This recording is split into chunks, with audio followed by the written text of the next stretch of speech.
नमस्ते और स्वागत है आप सभी का। आज हम बात करेंगे एक ऐसी चिड़िया की जिसे हम सब जानते हैं, हर रोज अपने आसपास देखते हैं। जी हाँ, गौरैया। पर क्या आपने कभी सोचा है कि इस नन्ही सी जान की पूरी जिंदगी, पूरा 1 साल कैसे बीतता है? यकीन मानिए, ये जितना सीधा साधा लगता है उतना है नहीं। चलिए आज इसी दिलचस्प दुनिया में झांकते हैं। तो सवाल यही है ना, कि आखिर एक छोटी सी चिड़िया का पूरा साल होता कैसा है। क्या वो बस यहाँ वहाँ उड़ती है, दाना चुगती है और बस? या फिर उसकी भी एक तयशुदा जिंदगी होती है जिसमें अलग अलग मौसम, अलग अलग काम होते हैं? आइए इसी पहेली को सुलझाते हैं। तो गौरैया के साल का जो सबसे ज़रूरी और कह सकते हैं कि सबसे एक्टिव हिस्सा होता है, वो है उसका ब्रीडिंग सीजन, यानी प्रजनन का मौसम। ये वो वक्त है जब वो अपनी सारी की सारी एनर्जी अपनी अगली पीढ़ी को इस दुनिया में लाने पर लगा देती है। और जानते हैं सबसे हैरान करने वाली बात क्या है? ये मौसम कितना लंबा चलता है। ये फरवरी के महीने में शुरू होता है और अगस्त तक खिंच जाता है। जरा सोचिए, ये कोई 1-2 महीने की बात नहीं है, ये तो उनके पूरे साल का एक बहुत बहुत बड़ा हिस्सा है। जी हाँ, पूरे 7 महीने। इसका मतलब है कि साल का आधे से भी ज्यादा वक्त सिर्फ और सिर्फ अपनी नस्ल को आगे बढ़ाने में निकल जाता है। इससे पता चलता है कि कुदरत के लिए जीवन को बनाए रखना कितना ज्यादा जरूरी काम है। अच्छा, तो इन 7 महीनों की जबरदस्त मेहनत और भागदौड़ के बाद क्या होता है? इसके बाद आता है एक शांति का दौर।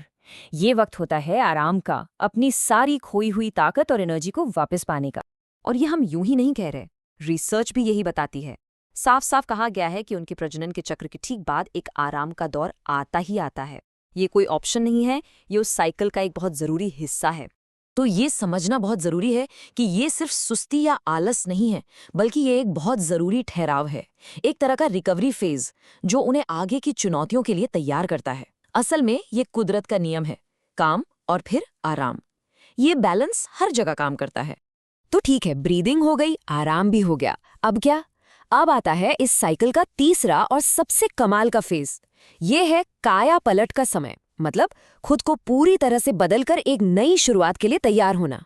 इस प्रोसेस को कहते हैं मॉल्टिंग, या हिंदी में निर्मोचन। इसका सीधा सा मतलब है कि गौरैया अपने पुराने टूटे फूटे पंखों को गिरा देती है और उनकी जगह एकदम नए, चमचमाते और मजबूत पंख उगाती हैं। ये एक तरह से खुद को रीसेट करने जैसा है, जो उसे अगली उड़ान के लिए तैयार करता है। तो ये देखिए गौरैया का पूरा साल इन 3 आसान स्टेप्स में।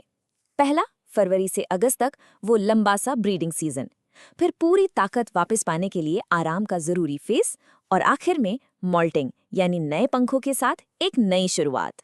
और सबसे खूबसूरत बात यह है कि ये कहानी यहाँ खत्म नहीं होती।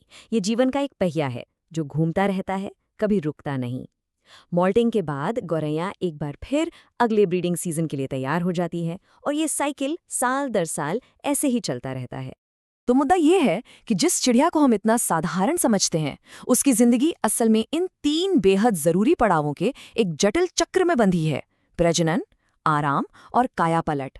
हर एक स्टेप की अपनी अहमियत है और अगला स्टेप उसी पर टिका है। तो अगली बार जब आप किसी गौरैया को फुदकते हुए देखें, तो एक पल के लिए रुक कर उसके इस कमाल के सालाना सफ़र के बारे में ज़रूर सोचिएगा, और फिर खुद से पूछिएगा, कुदरत के ये छोटे छोटे चक्र जिनमें मेहनत, आराम और खुद को नया बनाने का ये बैलेंस है, ये हमें अपनी ज़िंदगी के बारे में क्या सिखा सकते हैं।